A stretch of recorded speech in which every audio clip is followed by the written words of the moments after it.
ಯುದ್ಧದಿಂದಾಗಿ ಇಡೀ ಜಗತ್ತೇ ತೈಲ ಎಲ್ಪಿಜಿ ಸಮಸ್ಯೆಯನ್ನ ಅನುಭವಿಸುತ್ತಿದೆ. ಇತರೆ ದೇಶಗಳಿಗಿಂತ ಭಾರತದಲ್ಲಿ ಅತ್ಯುತ್ತಮವಾಗಿ ನಿರ್ವಹಣೆ ಮಾಡುತ್ತಿದ್ದೀರಾ ಎಂದಿದ್ದ ಡಿಸಿಎಂ ಡಿಕೆ ಶಿವಕುಮಾರ್ ಈಗ ರಾಹುಲ್ ಗಾಂಧಿ ಮೆಚ್ಚಿಸಲು ತೈಲ ಸಮಸ್ಯೆಯಾಗ್ತಾ ಇದೆ ಅಂತ ಆರೋಪ ಮಾಡುತ್ತಿದ್ದಾರೆ. ಇದು ಹಾಸ್ಯಾಸ್ಪದ ಅಂತ ಕೇಂದ್ರ ಸಚಿವ ಪ್ರಹ್ಲಾದ್ ಜೋಶಿ ವ್ಯಂಗ್ಯವನ್ನ ಮಾಡಿದ್ದಾರೆ.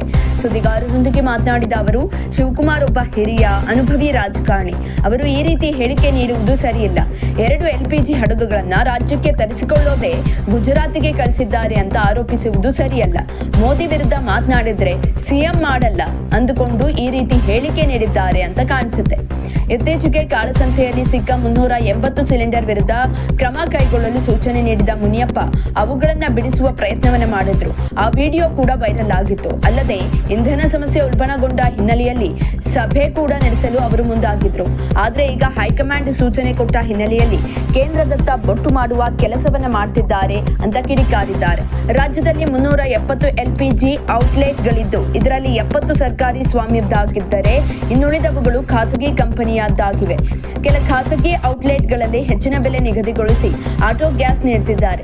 ಸರ್ಕಾರಿ ಸ್ವಾಮ್ಯದ ಔಟ್ಲೆಟ್ಗಳಲ್ಲಿ ಹೆಚ್ಚಿನ ಸಂದಣಿಯಾಗಿರುವುದರಿಂದ ಆಟೋ ಚಾಲಕರಿಗೆ ಸಮಸ್ಯೆಯಾಗಿದೆ. ಇದಕ್ಕೆ ಪರಿಹಾರ ನೀಡುವ ಜವಾಬ್ದಾರಿ ರಾಜ್ಯ ಸರ್ಕಾರದ್ದಾಗಿದೆ. ಆಟೋಗಳು ಗ್ಯಾಸ್ ಸಲುವಾಗಿ ಗಂಟೆಗಟ್ಟಲೆ ಕಾಯುವ ಬದಲು ಪೆಟ್ರೋಲ್ ಹಾಕಿಸಿ ಎಂದು ಹೇಳಿರುವೆ ಅಂತ ಸ್ಪಷ್ಟಪಡಿಸಿದ್ರು. ಉಪಚುನಾವಣೆ, ಇತರ ರಾಜ್ಯಗಳ ಚುನಾವಣೆ ಕುರಿತು ಕೇಳಿದ ಪ್ರಶ್ನೆಗೆ ಪ್ರತಿಕ್ರಿಯೆ, ಉಪಚುನಾವಣೆ ಅಷ್ಟೇ ಅಲ್ಲ, ಇಡೀ ದೇಶದಲ್ಲಿ ಕಾಂಗ್ರೆಸ್ ಮುಕ್ತ ರಾಜ್ಯಗಳತ್ತ ದಾಪುಗಾಲು ಇಟ್ಟಿವೆ. ಆ ಮೂಲಕ ಸೋಲಿನಲ್ಲಿ ಕಾಂಗ್ರೆಸ್ ಸೆಂಚುರಿಯನ್ನು ಬಾರಿಸಿದೆ. ಮುಂಚಿತವಾಗಿಯೇ ರಾಹುಲ್ ಗಾಂಧಿ ಅವರಿಗೆ ಅಭಿನಂದನೆಗಳನ್ನು ತಿಳಿಸಿದ್ದಾರೆ.